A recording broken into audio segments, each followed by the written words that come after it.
launch a new IISS Adelphi publication, Cyberspace and Escape, toward a strategy for cyber power. Copies of this book are available for sale after the program, and my colleagues in the back will be able to help you with that if you're interested.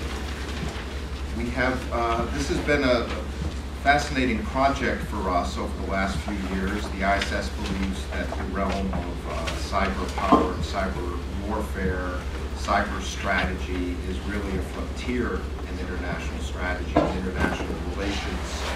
And we devoted a good bit of time to it, I should say, in this launch program. Thank Northrop Grumman Corporation for its support of some workshops that we hosted in Europe, and also for the Defense Department's Minerva initiative at King's College for their added research in supporting the authors, David Betts and Tim Stevens, in taking on this important study. Today we have three speakers who are going to talk about, or our first speaker, Nigel Inkster, will talk about the book and our project, and the other two we'll talk about Nigel and how he looks remotely there from Arundel House as we keep him late into the evening for a Washington program. Let me give very short bios, and then I'll turn it over to our speakers. Nigel Inkster, who is coming in remote today from London, is the Director of Transnational Threats and Political Risk at the IISS. He is one of Britain's top intelligence professionals. He served in the British Secret Intelligence Service from 1975 to 2006, including as Assistant Chief and Director for Operations and Intelligence. Mr. Inkster graduated from St. John's College at Oxford University with a degree in Oriental Studies, and he has been overseeing our research on cybersecurity. He will be followed by Dr. James Lewis, who is Senior Fellow and the Director of the Technology and Public Policy Program, a near neighbor at the Center for Strategic and International Studies. Before joining CSIS, he worked in the federal government as a Foreign Service Officer and as a member of the Senior Executive Service. He received his PhD from the University of Chicago. And our last speaker will be Christopher Painter. He is the coordinator for cyber issues at the U.S. Department of State. He previously served as Deputy Assistant Director of the FBI's Cyber Division and has led the policy efforts of the Computer Crime and Intellectual Property Section of the U.S. Department of Justice. He is a graduate of Stanford Law School and Cornell University. Each of our speakers will speak for about 10 minutes or so, with the remaining time devoted to questions and discussion. We're on the record, and we will begin with Nigel Inkster in London. Welcome, Nigel. Andrew, thank you very much. And firstly, can I apologise to everybody for not being able to make it in person. We had thought whether or not we should go ahead with this event, but since part of its rationale was to catalyse the presence of our two other speakers, who between them have a huge amount of knowledge and expertise in this area, it seemed to me and to Andrew a shame not to go ahead. It might seem a bit odd for me to be talking to a book which I personally had no hand in writing, but this was a topic on which I was very keen for IISS to produce some intellectual output for some time. I mean, if you look at any other area of what one might term strategic studies, conflict studies, war studies, or even peace studies, you can find a substantial body of literature and thinking which offers some kind of conceptual framework within which particular issues can be looked at and discussed. And in the case of cyberspace, no such literature yet exists. And one of the things that we in IISS aspire to do in the coming years is try to help bring into being a new generation, a new corpus of strategic thinkers who are comfortable and familiar with the technology and the issues around cyberspace. As our book points out, we had evidence of the power of nuclear weaponry in the mid-1940s, but it wasn't until the early 1960s that strategic thinkers began to evolve the kind of corpus of thinking, conceptual thinking and doctrine that I referred to. And it was some years after that before we began to graduate to international treaties designed to deal with this new phenomenon. I'm hoping that it won't take quite as long to do this in the cyber domain, but I'm sure that Chris Painter in particular will have views on this.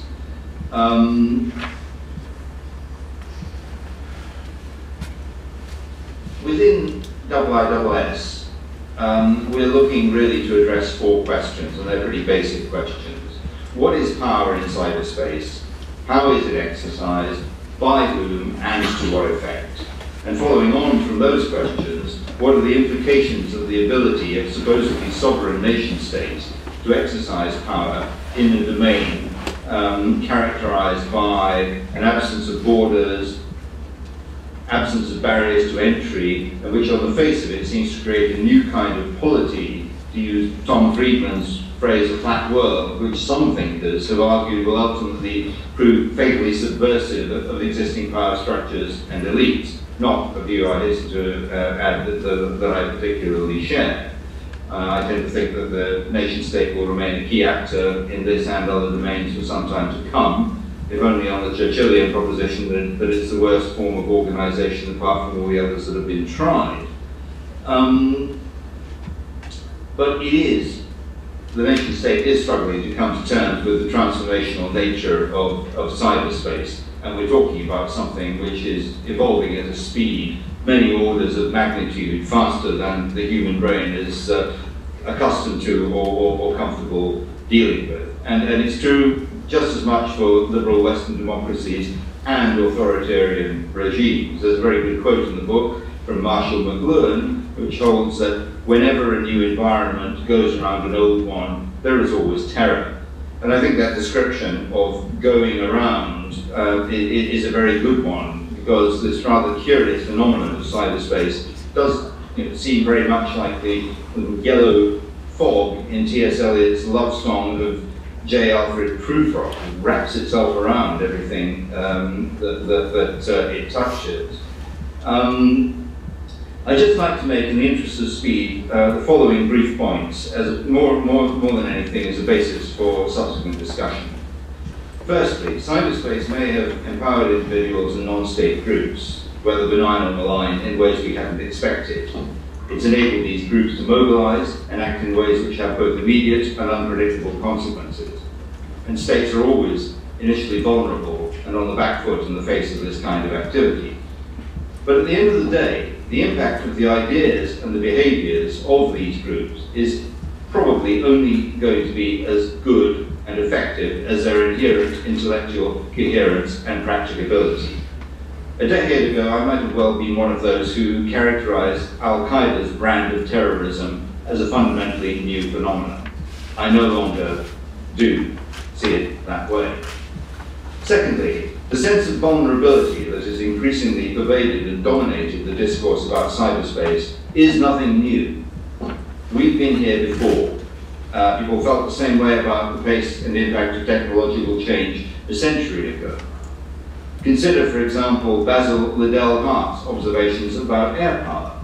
I quote, "A nation's nerve system, no longer covered by the flesh of its troops, is now laid bare to attack, and like human nerves, the progress of civilization has rendered it far more sensitive than in earlier, more primitive times."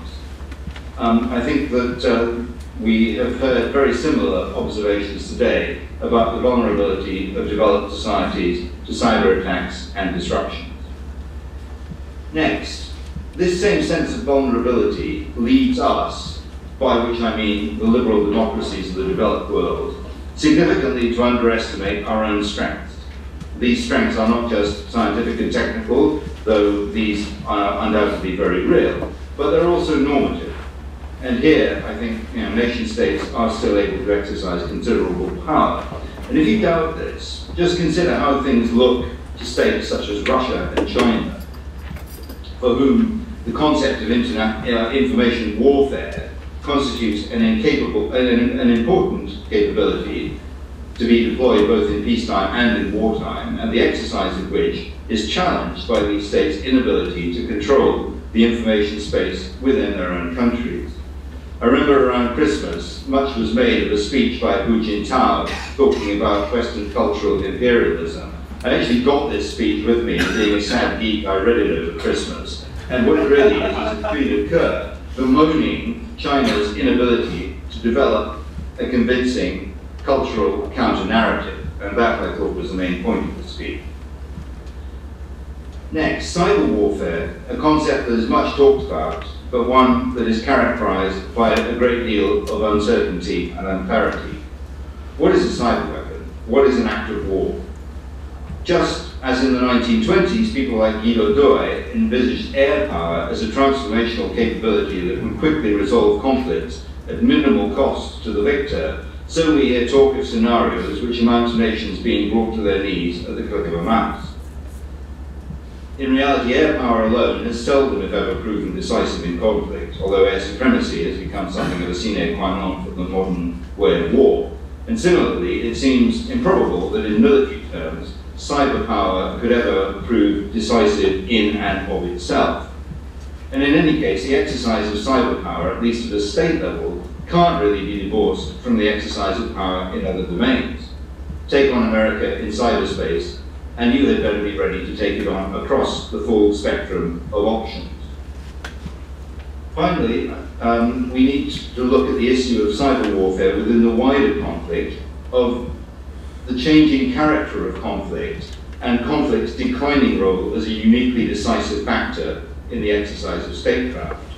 And what we're talking about here is a move towards a world characterized by General Sir Rupert Smith in his book The Utility of Force, which envisaged a future, effectively, of constant skirmishing, constant confrontation and contestation, rather than all-out warfare as historically experienced. And in this latter scenario, at the moment, we are suffering from a significant problem of asymmetry. There is much justified concern about the prevalence of cyber espionage, emanating in particular from China.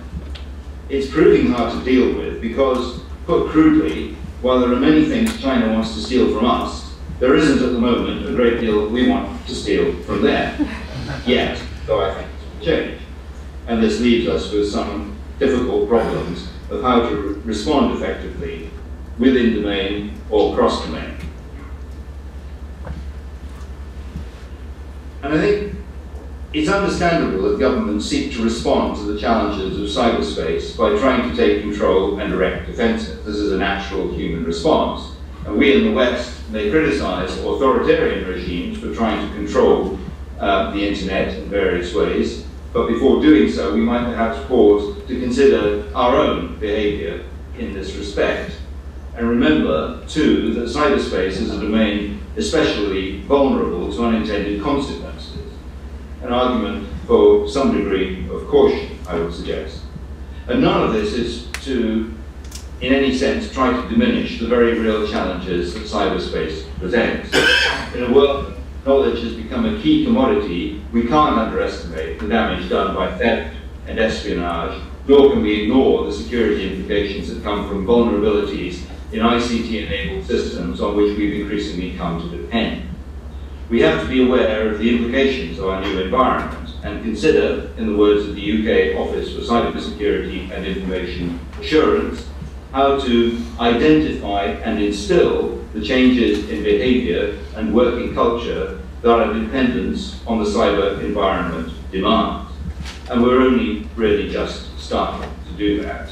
And I think this is at least as much an issue of culture as it is about technology. But we are making a start. And as my late colleague at IISS, Sir Michael Quinlan, once observed, simply by taking cognizance of the threats and seeking to mitigate them, we do exercise deterrence. But I think we're going to do so more effectively if we have a conceptual framework within which to operate, and in due course doctrines which provide us with some clear guidelines. And this Adelphi book really is an early foray into that arena, not really trying to provide answers to specific problems, but to offer a way for policymakers to think about some of these issues. Thank you. Thank you, Nigel. Appreciate that. James Lewis. Thank you, and thanks for inviting me. Thank you all for coming. This is something I've been working on for a little while. This in this case is actually the idea of the conceptual framework by which we view the problem of cybersecurity. A good way to think about this is medicine in the 16th century, right? Not only because you saw pictures of doctors wearing those like bird masks to keep the plague out or whatever, which are cute and might be a good way to think about how many people approach this issue. You had concepts there based on Aristotle about the nature of disease, the nature of human health, and they were wrong. But that didn't prevent people from trying to take measures based on these erroneous concepts. And so when you see doctors heaping earth or charcoal on a patient, the 4 essential elements, why does this matter? It matters because most of our perceptions about cyberspace and cybersecurity are like the Aristotelian notions of health, wrong. And one of the things we'll need to do, and the book is a useful step in this direction, is we will need to take a step back and ask ourselves, what is the data we can actually see? What is the reality of the situation, and how does that affect how we think about this?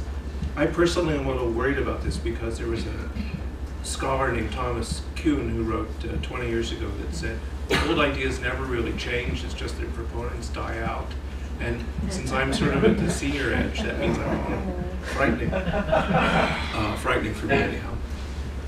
What are some of these ideas? The people who commercialized the internet, the IRA magaziners, did not envision it becoming a global platform for politics and for military actions. They saw it basically as a platform for e-commerce. And so much of our initial thinking was based on these e-commerce notions. And some of the ideas that you still hear come out of these mid-1990s concepts about telecommunications, deregulation, e-commerce, digital signatures, multi-stakeholder, which began as a business school discussion of how corporations should shape their advertising. I'm not sure that's the most robust platform for thinking about cybersecurity, but yet it is so embedded in how we think about this. So we do need to take a step back, and we need to ask questions about the fundamental concepts, and we need to ask questions about the data. The rate of change is not particularly rapid. If it was rapid, why are we still using protocols from the 1970s? This is a manageable problem, but our perception gives us a different point of view. And the crucial point, and I think this is the title of the book, the crucial point is rethinking the role of the state. How different is this domain from other places? And Nigel brought this up in his discussion of strategic air power and earlier conflicts. How different is this from other problems we have looked at? There are places where it is different, but there are many more places where it is similar to earlier strategic problems.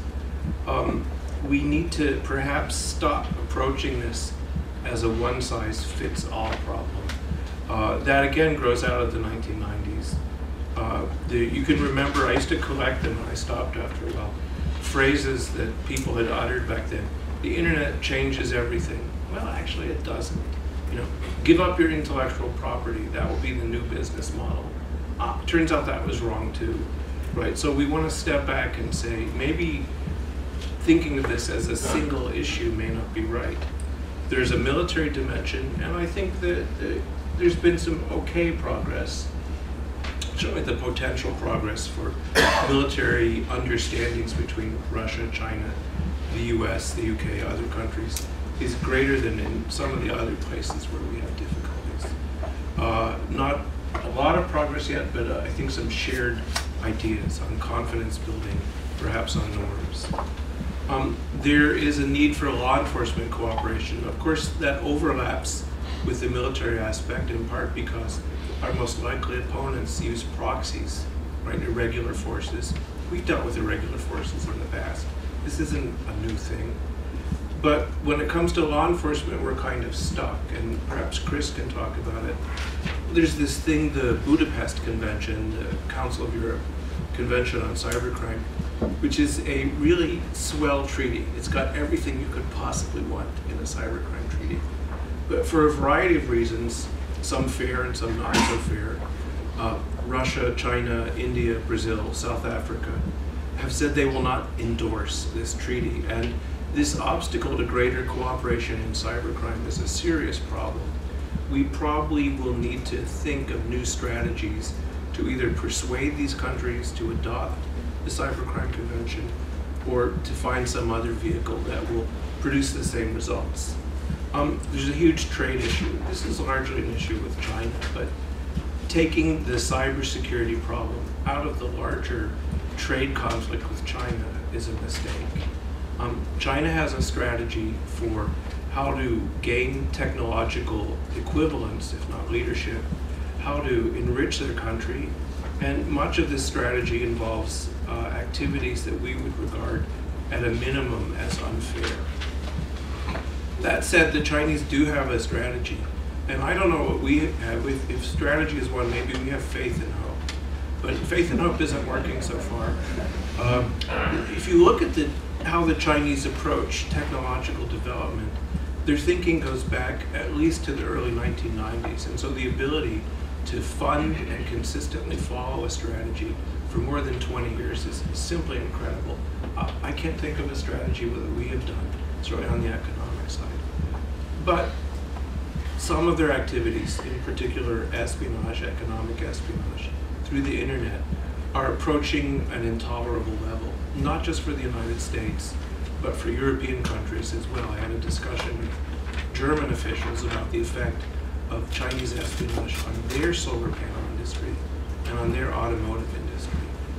We can approach this as a security problem. It's certainly a diplomatic problem, but it's different from the military issues and the law enforcement issues that we look at.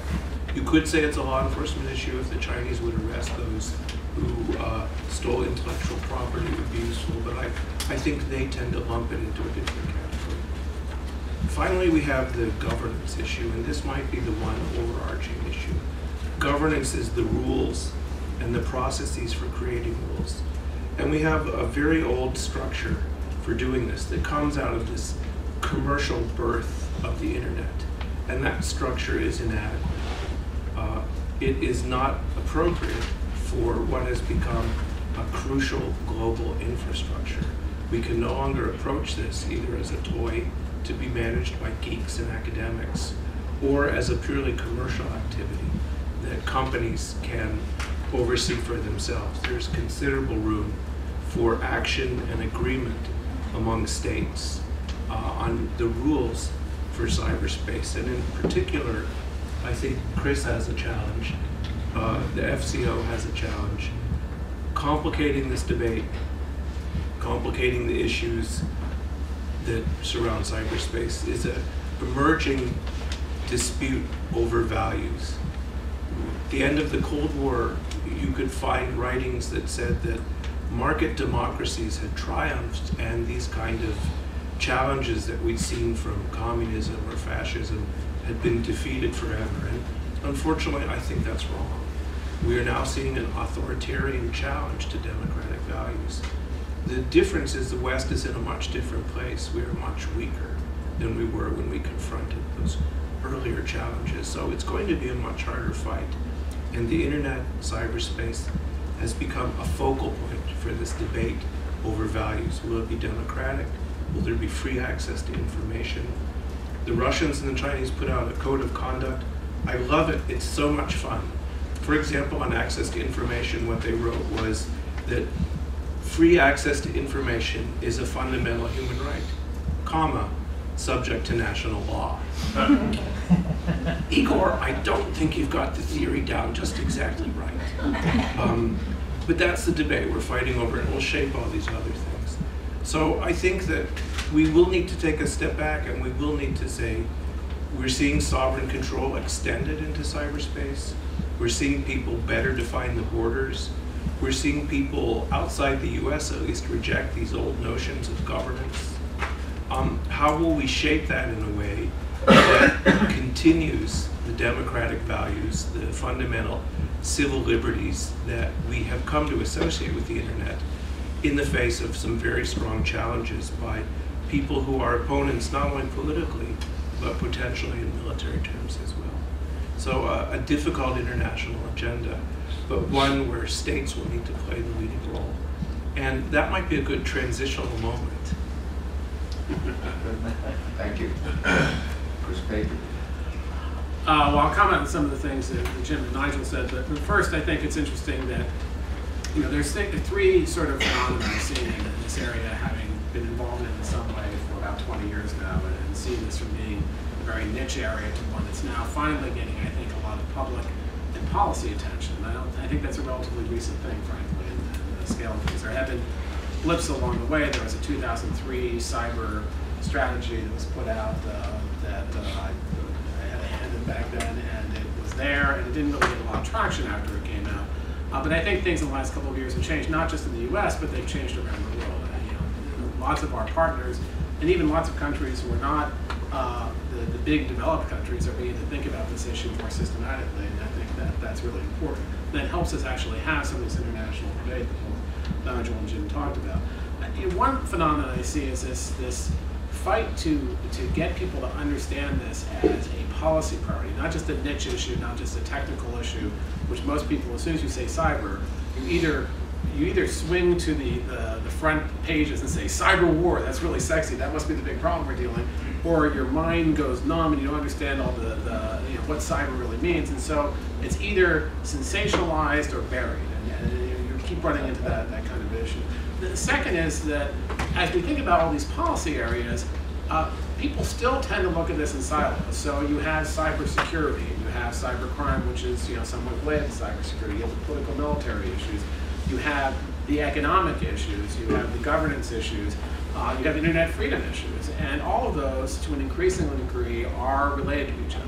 I think, to sum up, one thing that my boss, Secretary Clinton, has said about the importance of internet freedom is it's not just internet freedom, it's not just the open, it's not just the free flow of information for its own sake, which is critically important in safeguarding fundamental human rights not cabined by any other phrase, as Jim pointed out. I was going to say that actually, so you know.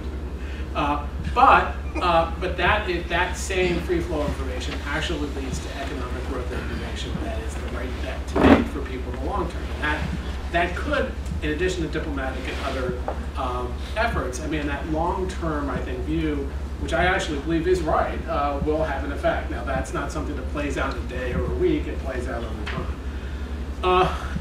And trying to get everyone to think about these issues in a more integrated way is difficult because the communities are very different. The security community is very different than the economic community, and it's very different than the human rights community.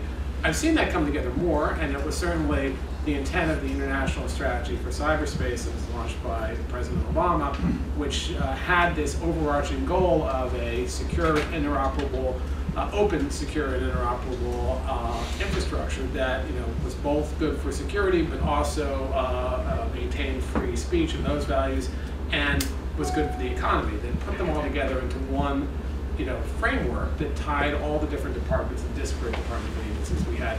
I think when we first sat down and talked about the strategy, we had 16 different departments and agencies in the room who all had their different views of this, and that was great, but it took a long time to knit that together, and that's been very useful to us. The third area is an area that Jim touched on, is the sense that cyberspace is so different, and the book touches on this too, that cyberspace is, more than touches on it actually, that cyberspace is so different and so unique, you need a whole new set of constructs, of rules, of laws, of whatever, ways of thinking to deal with it, where in fact, many of the things that we've thought about, and many of the precepts and laws that we've thought about in the physical world apply to the cyber world. There's some, trying to figure out how they apply, and I'll get to that in a minute, but it's not this thing that requires a whole new construct for thinking about a lot of these issues. And that goes for the state involvement too. States clearly have a role here, and I think they're not the sole actor. You have to look at the continuum of issues. If we're talking about sort of political military issues and things like the law of armed conflict, states are going to have more of a role than anyone else because they traditionally have thought about those issues, but not exclusively, I don't think. When you talk about governance, states have a role, but so do private industry. That's not a monolithic thing. There's not just one private industry, and so do civil society. So it's not just the commercial interests that Jim talked about, it's that whole range of interests that need to come together, and governments need to be involved in that process, to buy into that process, and I think that's important. So you have to look at that. The key role that what we try to do in the international strategy, we try and take forward a lot of our diplomatic efforts, is to focus on this idea of norms in cyberspace, another thing that Buck and Jim and Nigel all mentioned, and the idea that before we get to the point, or if we ever need to get to the point of thinking about some construct that's like a treaty or something like that, which I don't think we need to do. We need to have a conversation among countries so we coalesce around some of the basic norms in cyberspace. And we've done this in a lot of other contexts that happen in cyberspace, and there's a lot of utility in taking some things where you can get countries to agree, even if there are countries that are outside that group, over time they feel pressure to join that group, or they're excluded, or they're isolated. A good example that is often mentioned is money laundering. Years ago, money laundering was something that was, a lot of countries, there was a wink and a nod approach to that. That's changed, both because countries have coalesced around the norm that that's not something that they'll countenance, and also because financial institutions and others are going to also. How can you move that in cyberspace and some of these, that trade secrets and other issues? So this idea of norms is central to the international strategy for cyberspace that we put out, and socializing these norms with other countries. And as Secretary Clinton said, this will take patient, persistent, and creative diplomacy, which is, I think, right. It's, again, not a turnkey that we're going to do this overnight. Now, that said, there are things that there has been progress in the international community. I think that the OECD principles on internet policy making that came out, that were developed in June and have been blessed since then, are a really good start to talk about having an open system, I know you hate the term, but it reads governments too.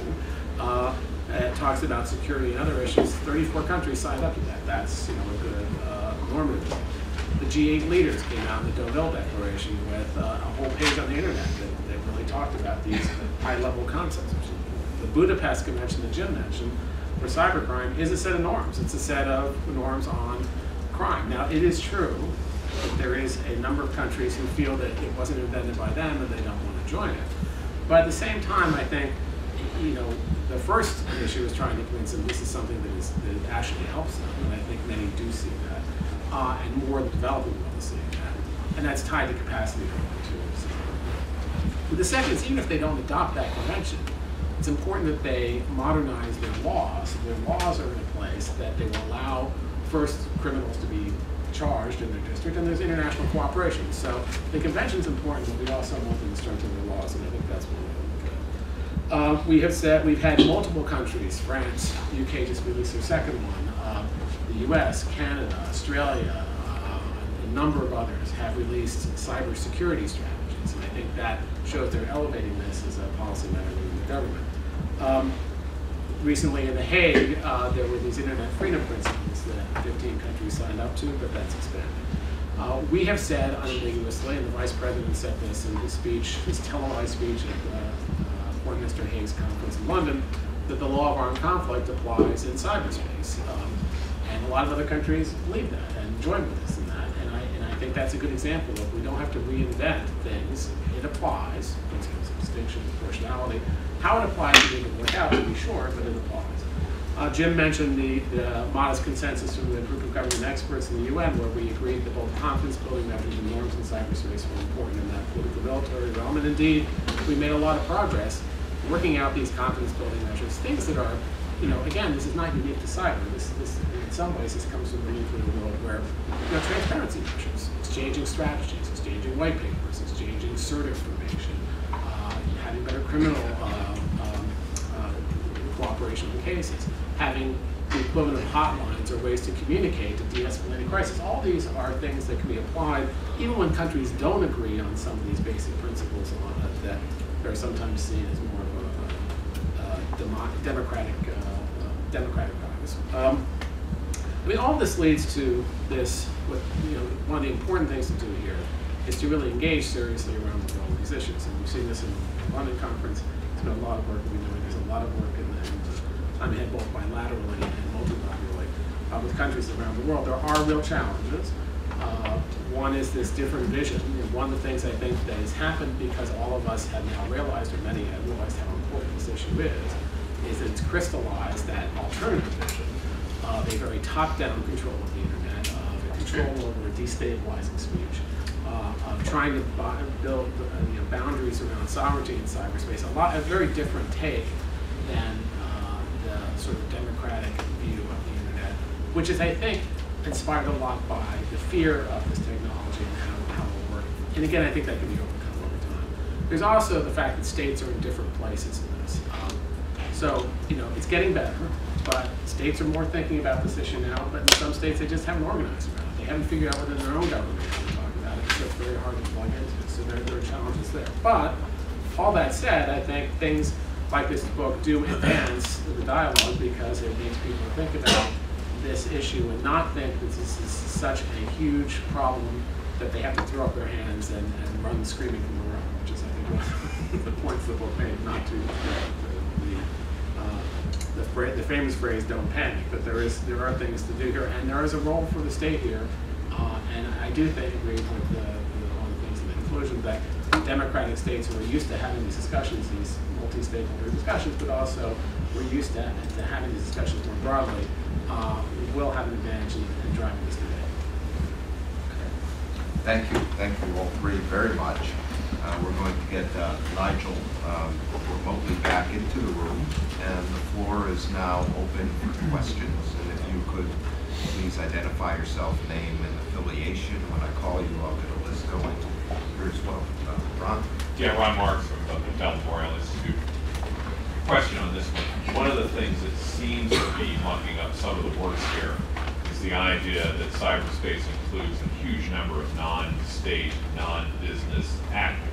A lot of people in politics are just mischief in their hearts. And I was trying to wonder how, you talk about the International Telecommunications Union or air travel, which we've all come to some form of international agreement on in public utilities. Those have had, for the most part, not this kind of mix in there. And I was wondering if you could talk a little bit about that, maybe you, Chris, in particular, how we're going to try to factor that one in. We just sort of lump that in the law enforcement category, or are we going to try to deal with it in terms of, how we expect citizens of the cyber world to behave, et cetera? So I think there are a couple of different aspects. One, long-term sort of norm development applies to all actors wherever they are. But clearly for some rogue criminal groups, and the attribution issue is a big one in cyberspace, but rogue criminal groups, you do have to have strong cyber laws. There is a law enforcement aspect to that. We're also worried about proxies in cyberspace, and that's something I think we need to think through when it goes to the attribution issue. But there are ways to start thinking and talking about those issues too. So it does complexify. That's what I'm putting on. It does make it far more complex as we're thinking about this issue because there is this asymmetric threat to some extent. I mean, still think there's a division between very sophisticated actors and the next step down, from that. But you can have sophisticated non-state actors that are out there, and that does make it more hard to figure out how we're going to go ahead with this. Although working on things like the Budapest Convention, I think it's critically important in addressing this and talking about these issues in a broader context. So Noah Shachtman, who's at the Brookings Institute, came up with this comparison with piracy that I think is really interesting. Suppose the Russians had pirate bases on all the coasts and launched ships out from there that routinely pillaged, European, the U.S., other countries. And we would say, oh, that's so terrible. Gosh, it's a shame there's nothing we can do about it. Well, of course, that's complete nonsense, but that's how we act in cyberspace. So some of the problem will be brought under control as we develop an international structure where states impose the same measures they impose on all other kinds of crime or armed conflict. There is an issue with this, the growth of non-state actors, and in particular, the one that interests me at the moment is the growth of the group, formerly known as Anonymous. Well, who is Anonymous? Who has an? I'm Anonymous, right? You can see my video on YouTube. I took one of theirs and dubbed in new words. I made that up. We don't know, do we? And so Anonymous is a useful umbrella, and it includes foreign intelligence services. It includes cyber criminals. It includes anarchists. But as Chris said at the moment, these anarchists do not have the capability to launch truly damaging attacks. How long it will take for them to get that capability is one of the points we need to think about. In an ideal world, we would put our defenses in order before this happened, but that's not going to be how it works in the US. We'll have to wait for the crash. Don't know if they'll ever get the capability. That will be something to track. Stuxnet, very complex attack, not matchable by non-state actors. So, proliferation of capabilities versus strengthening of defense, the creation of an international framework. That's the race. I'm a little more sanguine on that will get defenses better. I don't think we'll get them right. Can you speak up, please? Yeah, I'm a little more sanguine that we'll get defenses better. That I think Jim said we'll take a catastrophe. Many have characterized cyber 9/11s or things like that to get us to act. I think we're moving toward that. I think there are technological fixes that will happen over the next decade. So I'm a little more optimistic on it. And I do think strengthening defenses takes care of a lot of these different problems, including it's part of a deterrent strategy, making it harder to get in. And we have some number of years in either case, whether it's his happy review or my gloom review. This isn't going to happen next week, I hope. It will happen some years from now. Nigel, any comment?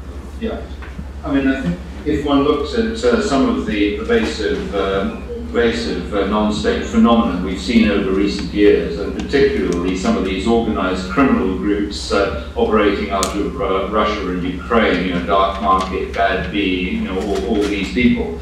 I don't think they've gone away, but it's notable that in recent years they've had to operate with greater circumspection than was the case a few years back when it really was like the Wild West. So I think that already we've seen some political and normative pressure having some impact on the behavior of these groups. It hasn't by any means eliminated them. Some of these internet activist groups, I agree, are a problem, and of course the nature of the harm that they can do varies, and we need to remember that much of the damage that gets done in this domain is not physical damage. I agree entirely with Jim Lewis. Stuxnet required a huge amount of intelligence gathering and preparation before delivery. Though of course there are many systems that are vulnerable that are more generic in the technology they use and potentially more vulnerable. But look at the damage that was done by Julian Assange and WikiLeaks. That was instantaneous, massive, and in some senses unrecoverable. That data is out there, and the damage is done. Dealing with this kind of cyber anarchy, for want of a better word, is going to be a challenge. We shouldn't lose sight of the fact that a lot of non-state entities active in this arena are active for essentially benign purposes. And clearly we don't want to create an environment that discourages groups promoting things that broadly we would seek to support. If I could ask a question, a kind of more traditional question when dealing with threat and deterrence. What's the threat, cyber threat from China? Or what are the prioritization of the threats that we see from China in the realm of cyber? I knew he wasn't going to touch that one. Well, there is a military capability and the Chinese have been pursuing this military capability for more than a decade. We began to see it in the late 1990s, and it's part of their larger strategy of asymmetric warfare, striking in certain ways against the U.S. I would caution that, you know, we tend to see things in our definition. So we have electronic warfare, cyber warfare, anti-satellite warfare. They may see this more as a package, more as a combined thing. So there's a definite military threat, but it's no greater than any other military threat from China. Cyber, as the book says, as Nigel Inkster said, it's not a decisive weapon. It will be part of any conflict. You will get real advantage from conflict, but you're not going to win with it, right? So there's a military issue here that we need to get common understandings on, common agreement on the application of the rule of law. There's an espionage and trade issue, and at the high end, the espionage is traditional state versus state espionage.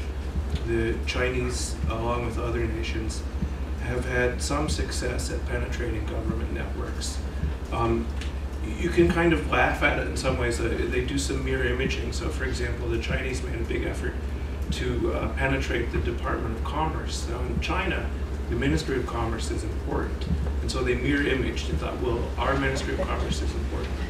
Their department, well, you saw where that one was going. But there is this traditional espionage that is worrisome. I wonder how many of our classified networks are truly secure. That would be a problem should we get into a conflict.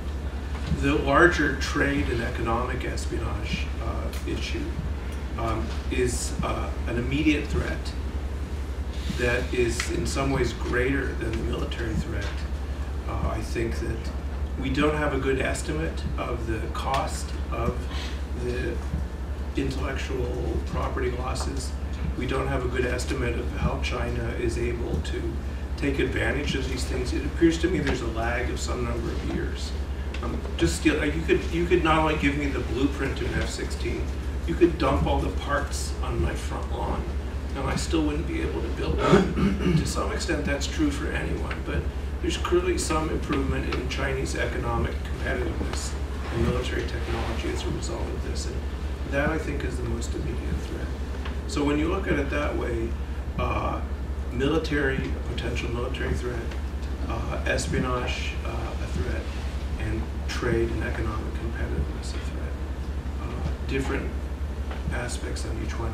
Nigel's point about the political threat, the Chinese are desperately trying to come up with some sort of cultural alternative. I mean, they fear in some ways the informational effects of Western culture and Western influences, but they really don't. A country that's going to take off the show, I want to marry a millionaire because they think it's bad for morals, is going to have a hard time. People know what I'm talking about. There's a show in China. It's like, this is a threat. Right? Whereas the Russians, I think, have a more political focus in some ways. And you do have these anarchic groups that have a definite political agenda. The Chinese don't seem to have that yet. Nigel, you've done some writing on this for us. Well, I think if I pick up on that last point, it's certainly the case that the Chinese are very worried about the threat from what they perceive to be almost total Western domination of this particular domain, and we've already touched on the cultural issue. But at the moment, what bothers the Chinese more than anything else is micro-blogging by their own population.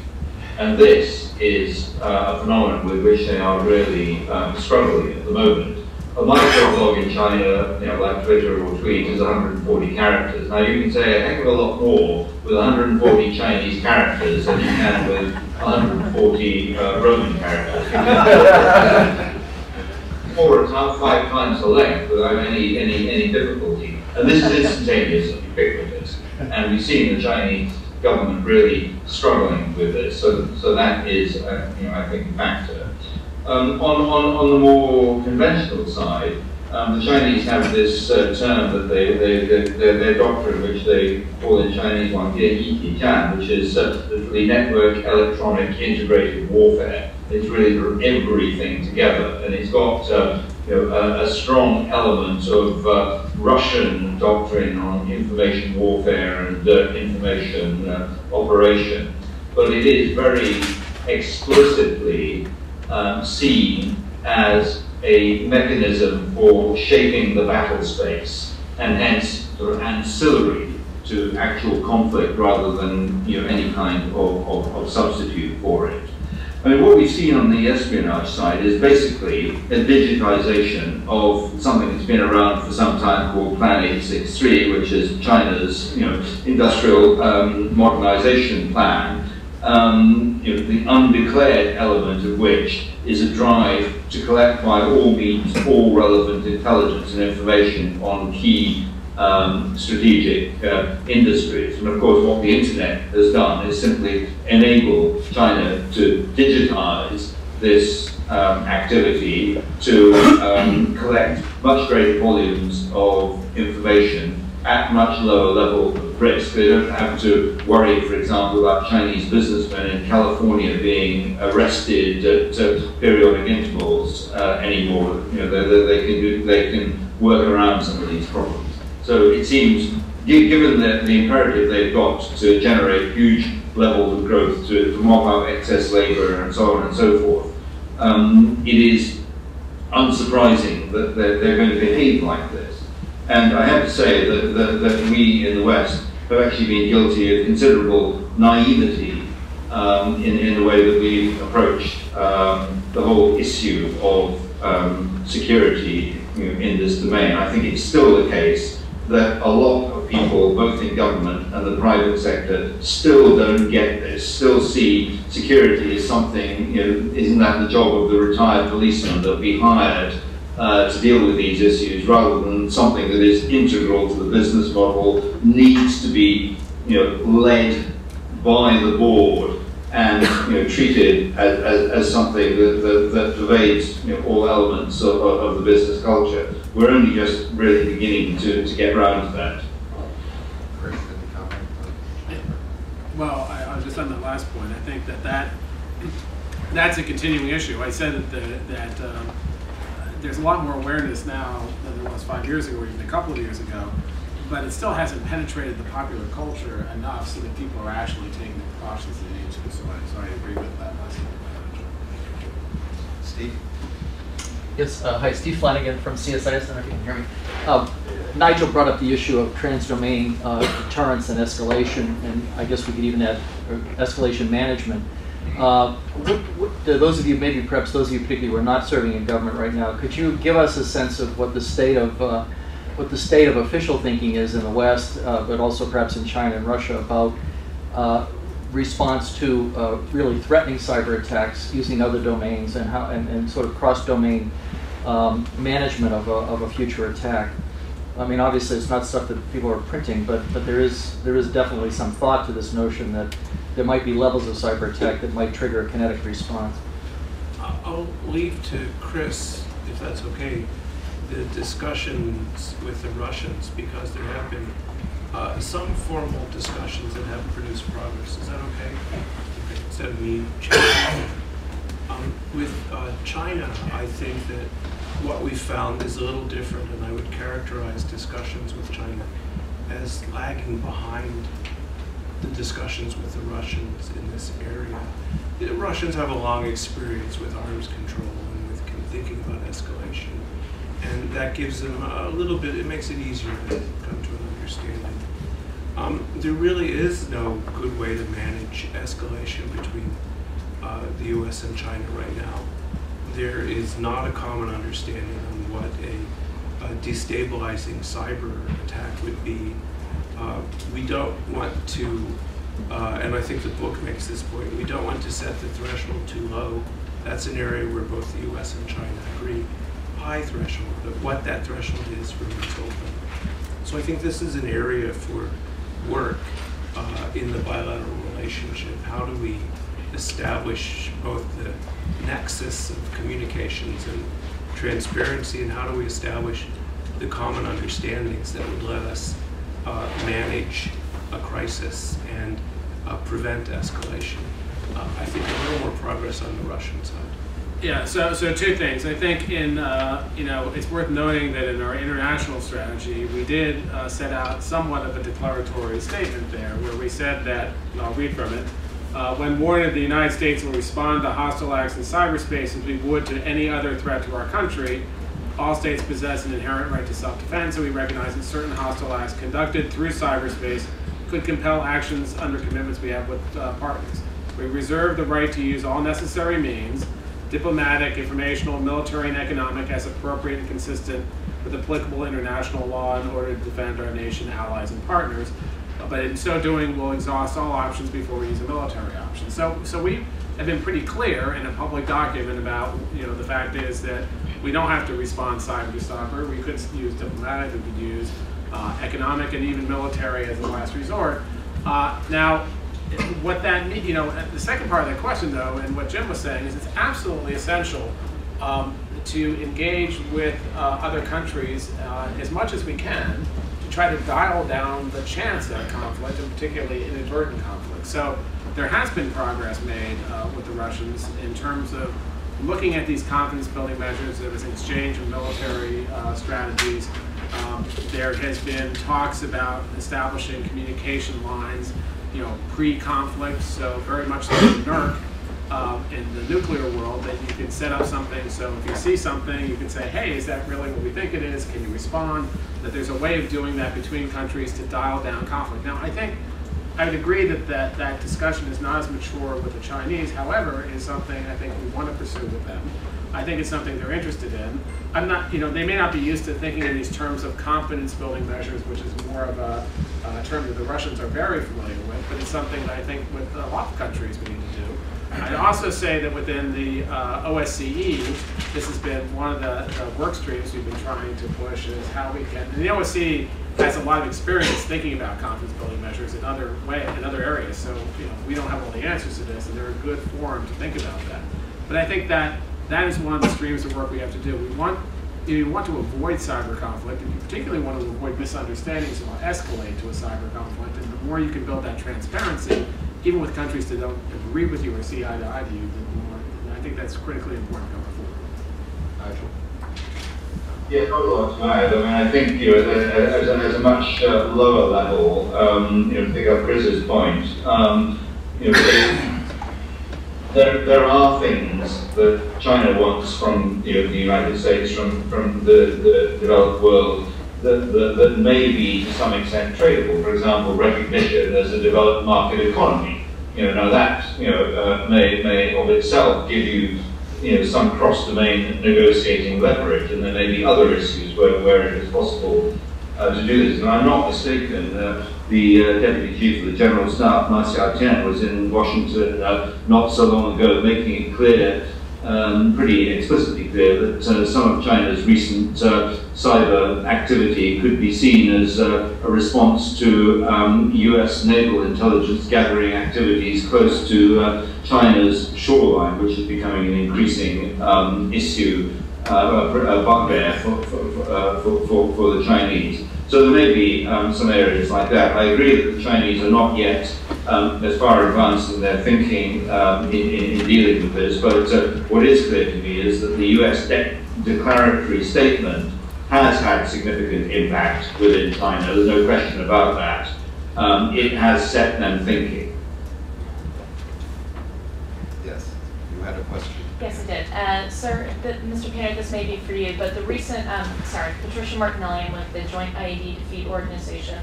I work with their cyber counter IED analytical team. There's been some recent documents that have come out of Stratcom that are looking at some of the platforms to ensure non-proliferation, and cyberspace is mentioned as one of them, which I think is an interesting application of the concept of cyberspace. So if you could take a moment to maybe comment on that, and then maybe a toss-up for both Jim and Nigel about, Jim, I think you mentioned that the Chinese espionage incursions have reached what you've termed an unacceptable level. So maybe either scenarios or some red lines that you could discuss that would actually prompt an acknowledged U.S. response. So I mean, it's a difficult issue when you talk about non-proliferation. What you mean by that? And you know, this goes back in the sense to Russian proposals to have a cyber arms control treaty, which they've been pushing for 5 years now, 6 years, for a long time. 8 years. You know, what is a cyber weapon? These are dual-use technologies. You have the attribution and verification issues. So there are some real challenges there. I think going forward, it's not, you know, it's not as easy to think about that issue as some people posit. So it's, I think, something that needs further discussion. It'd be interesting, Nigel's comment about the equivalence between maritime activities, intelligence gathering, and cyber espionage is. It'd be interesting to trace that one back, because this topic came up in a discussion in China held by the Center for Naval Analysis in May of last year. At that point, the Chinese rejected it. I mean, what we said to them was, you know, you moan about these intelligence gathering ships, you know, but that isn't the only way to gather intelligence. And at that point, they rejected the equivalence notion. So it's interesting to hear that it came around. What was the other thing I was supposed to answer?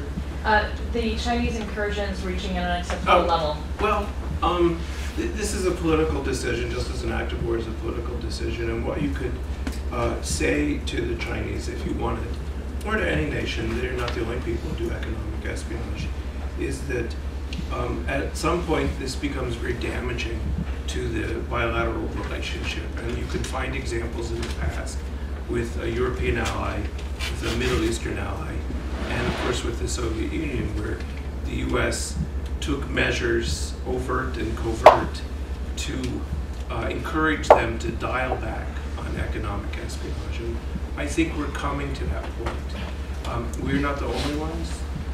You hear complaints. Look at the countries that have complaints.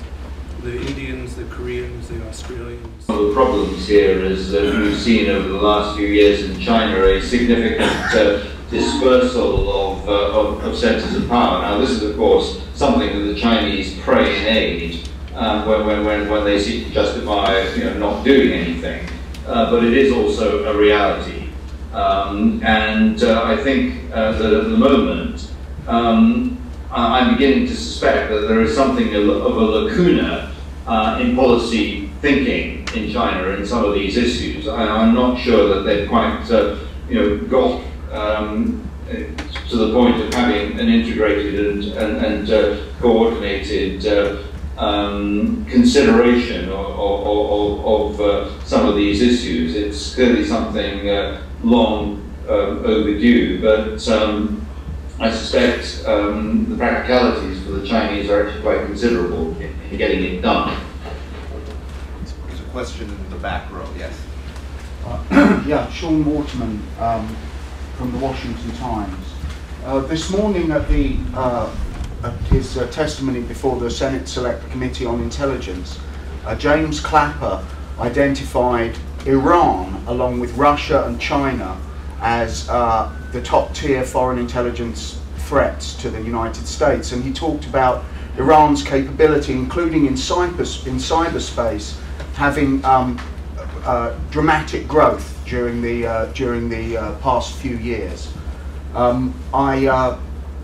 He also referred, without naming Iran, to the attack on the digital certificate producers last year that threatened the secure socket layer, the integrity of the secure socket layer system. Do you think that's overblown, Jim? I think that's Chris. Well, we know that the Iranians have been pursuing cyber capabilities for several years. And we know that in some ways it's interesting to me that the two countries that are in some ways the noisiest about the pursuit are Iran and North Korea. So there's some linkage I don't fully understand to, you know, having nuclear programs as well. Just not sure where that goes, but we know that the Iranians have tested certain capabilities against Israel. Not sure they've been successful, but they've certainly been banging at the door there. So this is an area where we need to be concerned. The Iranians want the capability. How much capability they have now, I don't know. Right? But they desire to get a strong capability. And then you have to ask yourself, when countries like Iran and North Korea, or when various jihadi groups, or when anarchists get this capability, will we be safer? Will it be deterrable the way that Russia and China might be deterrable? So if it's not a problem now, it will be a problem in the near future.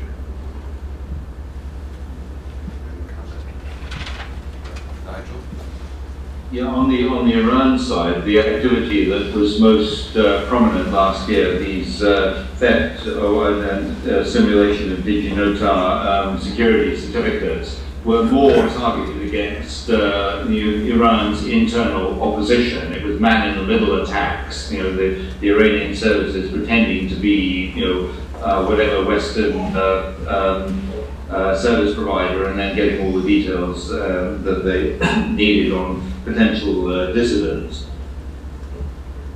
That was quite an ingenious and inventive attack, though it didn't last that long. It probably achieved quite a lot of what they wanted to do. So I think we perhaps should think of that as a harbinger of things to come.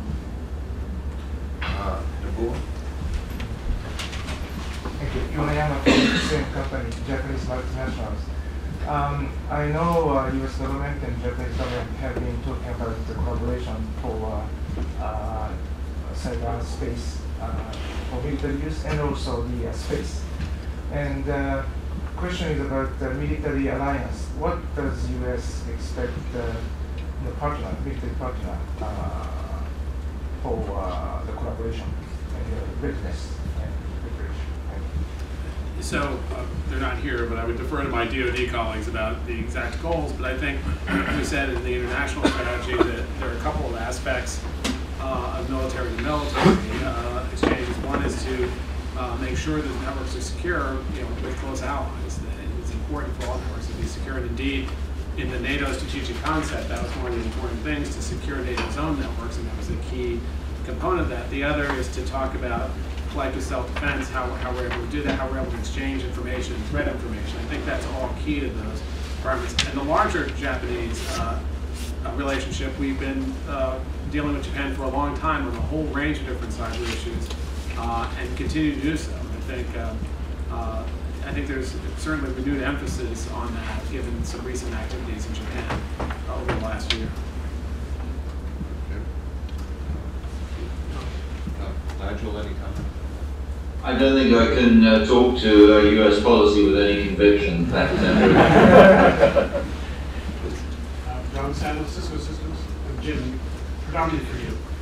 In the beginning, they were proposed legislation. We're down to a smaller number.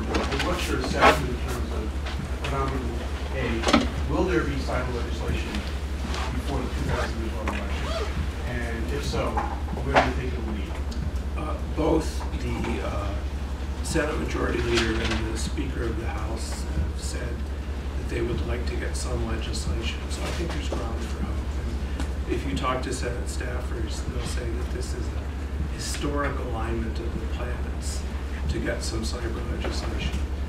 But when you look at the bills, there's a broad range of bills, and the most fundamental problem is the Senate wants a single bill and the House wants multiple bills. Now, it would be a very messy conference. Some of the House bills would actually be very useful. So I hope we'll see on information sharing and removing some of the obstacles to companies and the government working together. The Rogers bill, the Lundgren bill, those are good bills. Right? On the Senate side, the issue is more complex because there's been intense lobbying to, I would say, reshape the bill. So I have no idea what shape it's in at the moment. And there's been a whole set of events, the most recent being the Stop Online Piracy Act that has, if not spooked Congress, made them restive. So that could lead them to perhaps not come to any useful conclusion. But on education, on information sharing, on research and development, the vanilla stuff, we might see some progress. Jim, any comment? I mean, Chris, sorry. Well, you know, President Obama sent up a package to the Hill a while ago, and obviously we stand behind that package. He mentioned it again in the State of the Union address. So I think we dearly hope we get good cyber legislation along the lines of what was proposed coming out this year. One more question? Yes, please. Aki Parrish from Third Way. One of the things out of the U.S. worldwide threat assessment is that Senator Mikulski from Maryland said there was a low level of education on cyber issues in Congress. So what is basically the best way to get members of Congress and other policymakers to be better educated on these very complicated issues? The best way is to have somebody hack them. That's already been done. So that one works like a charm. You go up and you talk to some of these guys, and they're like, "Why are you bothering me with this geeky stuff?" And you come back a month later, "The Chinese are on my network." Man, I call it the conversion experience. And in the near term, unfortunately, our Chinese friends aren't active enough. We need them to pick up. The current saying in Washington too is, or it's my saying, is, if your dog is sick, blame China. The Chinese are not the only people doing this. But short of that, I think that there's so many other issues that come into bear. There's so many other strange notions that SOPA is a good example. Who thought SOPA would affect the cybersecurity legislation? Yet it has severely damaged our ability to get passage this year. So there's so many forces involved. I'm a little afraid it may just take more exposure, more incidents, more time. I don't think, short of the "I've been hacked" episode. I mean, I think there are a strong and growing number in Congress who do understand this issue quite well, and who've been leading a lot of policy debate on this, and I think that's been good. And I've seen that increase really logarithmically over the last couple of years. That means from 2 to 4. But I'd say that this is endemic of a larger issue that I started with, which is making this more a real policy debate and not this debate for just the techies and the cognoscenti who gather in this room. This has to be something that's a matter of U.S. policy, of foreign policy, that it's not in this niche area, and I think it's not quite escaped those bounds yet. And it's getting there because people are seeing the threat and they're seeing what we need to do to respond, but it's not quite there yet. Nigel, a word on education, cyber? And maybe, Well, Nigel, one you thing, could of tell course- us, maybe you could Well, tell us well, how one thing- that's going to Parliament. How about in the UK? Is there a corresponding challenge? Well, there is, and of course it's being confronted in a rather different way. The UK government has shown itself rather hesitant about getting involved in legislation because of largely, I think, the complexity of brigading different private sector and other non-governmental interests, and also worries about unintended consequences. So they're not at the moment pressing the legislative button. I think that the Office of Cybersecurity and Information Assurance is now bearing down quite hard on the public education piece, trying to make itself more accessible to the population as a whole, and encouraging people to engage and find out more. But I think within the policy community, we face, to a somewhat lesser degree, because we're simply smaller, very, very similar problems, that levels of understanding within the policy community about how to approach this are still less than you would wish them to be. And an obvious thing for them to do is all to read this Adelphi book, and we're going to definitely encourage them to do that. Very good. Well, that's a good note on which to end, because that's what brought us together, was our book, Cyberspace in the State. That's available today. And I want to thank especially our distinguished panel who really did rich discussion today. Thank you so much. Thank you.